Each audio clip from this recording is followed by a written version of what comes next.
Lorsque l'on regarde l'Afrique et que l'on considère ses ressources, c'est l'Afrique qui devrait donner de l'argent aux autres pays. Le président du Ghana, Nana Akufo-Addo, a reçu Emmanuel Macron au Ghana. Et là, il lui a délivré un discours qui n'a pas juste laissé Emmanuel Macron sans voix, mais qui lui a mis une claque intellectuelle. Et pour découvrir ce discours, il te suffit de regarder ça.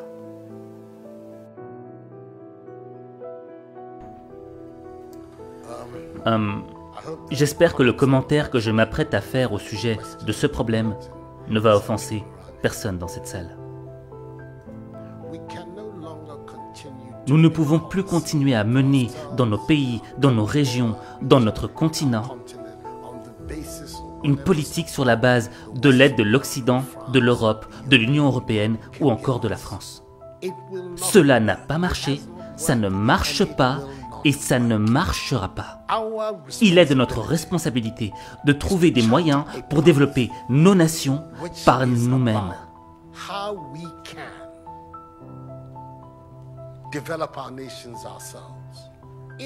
Ce n'est pas juste qu'un pays comme le Ghana, 60 ans après son indépendance, continue à définir son budget de l'éducation et de la santé sur la base des financements provenant du contribuable européen. Au stade où nous sommes, nous devrions être capables de financer nous-mêmes nos besoins de base. Nous allons considérer les 60 années à venir comme une période de transition, à l'issue de laquelle nous pourrons voler de nos propres ailes.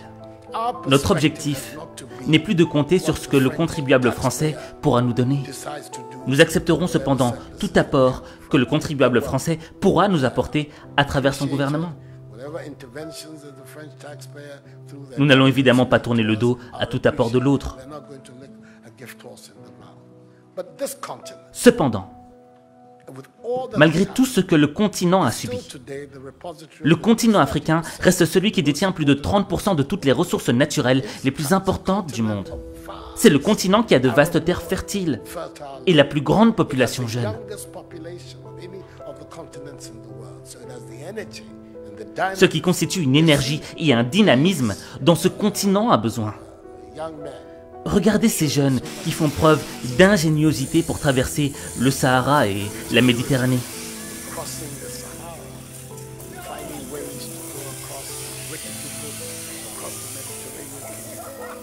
Nous avons besoin de cette énergie et de cette ingéniosité sur notre continent.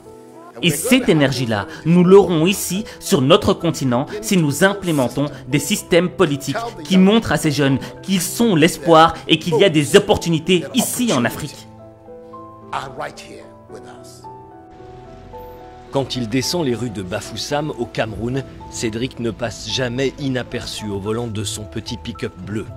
Les passants sont surpris par la qualité et la finition de la voiture, fabriquée avec des pièces récupérées. Je suis assis confortablement, une voiture de 2 places, et ça, tous les accessoires.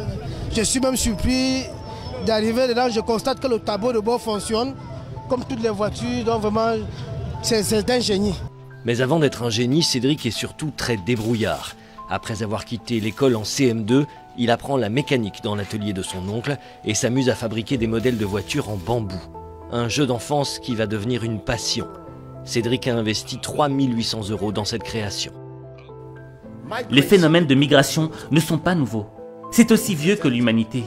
Et cela s'explique par le fait que les gens quittent leur chez eux parce que leur pays ne leur donne aucun espoir.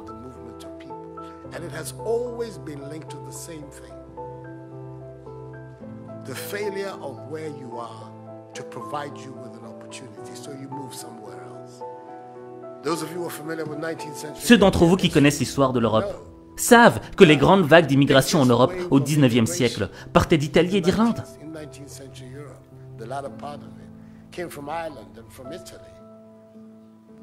Des vagues et des vagues d'Italiens et d'Irlandais ont migré aux USA à la recherche du rêve américain. Parce qu'il n'y avait pas d'opportunité de travail en Irlande et en Italie. Aujourd'hui, vous n'entendez plus parler de cette immigration-là. Les jeunes Italiens et Irlandais restent chez eux. Nous voulons que les jeunes Africains restent eux aussi en Afrique.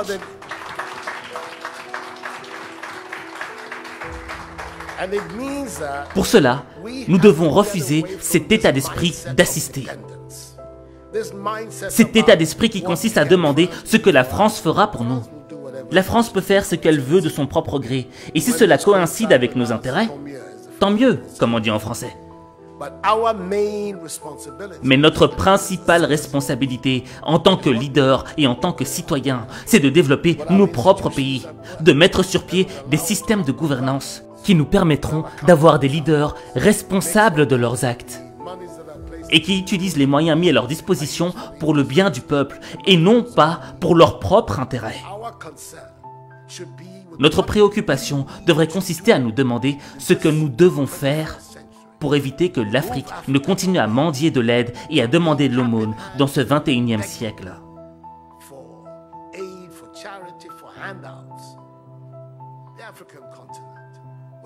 Lorsque l'on regarde l'Afrique et que l'on considère ses ressources, c'est l'Afrique qui devrait donner de l'argent aux autres pays.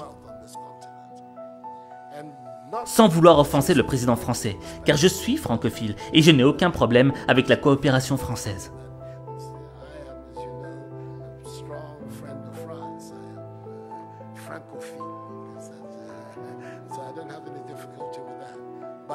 Mais notre défi majeur, notre part de responsabilité, devrait être de créer les conditions nécessaires afin que nos jeunes cessent de braver tous ces dangers pour aller en Europe. Ils n'y vont pas parce qu'ils le veulent, mais parce qu'ils pensent qu'il n'y a pas d'opportunité dans nos propres pays. Ces conditions, nous pouvons les créer si nous changeons cette mentalité de personnes qui dépendent des autres. Et si nous parvenons à nous débarrasser de cela, de cette mentalité d'assister, nous verrons que dans une décennie, l'Afrique émergera et on aura une nouvelle génération d'Africains. Et à ce moment, les indépendances dont on a parlé pendant la période dite de l'indépendance deviendront réelles et effectives. J'espère qu'en disant cela, je n'offense personne dans l'assistance. Ceci est ce à quoi je crois fermement. C'est pourquoi le slogan de mon mandat est « Nous voulons construire le Ghana sans recours aux aides ». Un Ghana qui est indépendant, un Ghana qui se suffit, un Ghana qui vole de ses propres ailes. Nous pouvons le faire si nous avons le bon état d'esprit. Monsieur le Président, voilà la contribution que je veux apporter.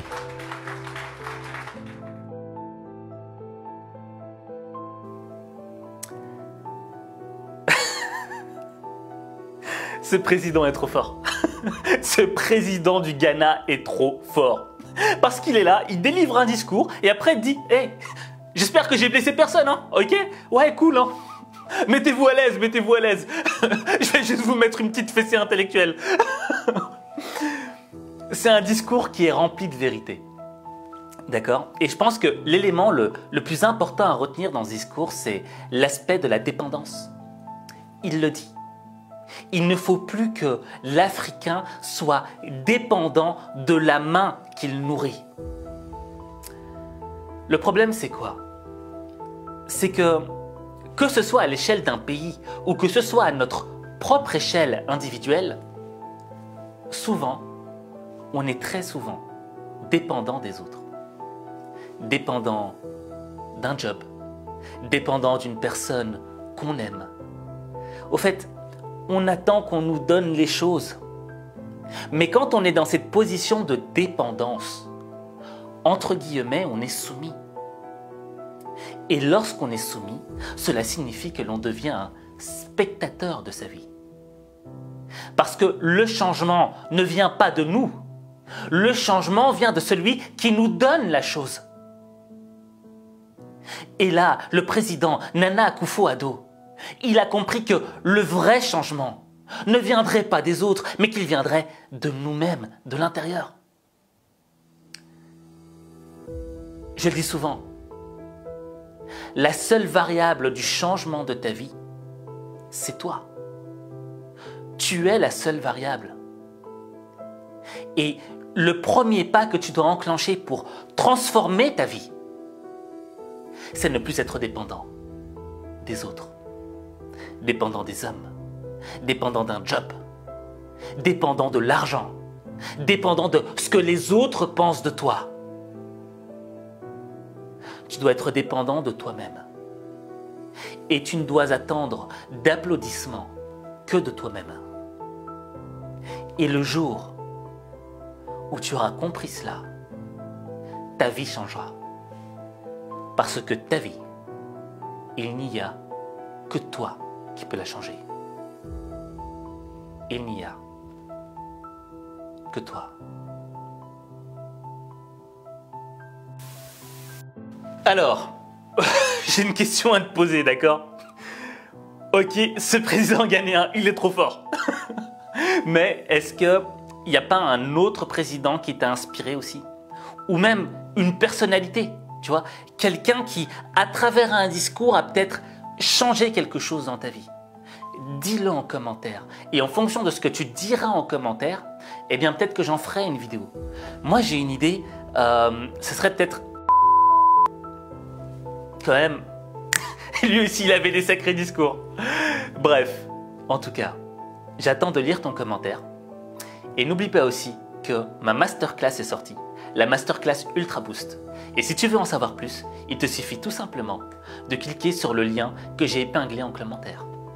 Sur ce, je te retrouve pour un prochain épisode.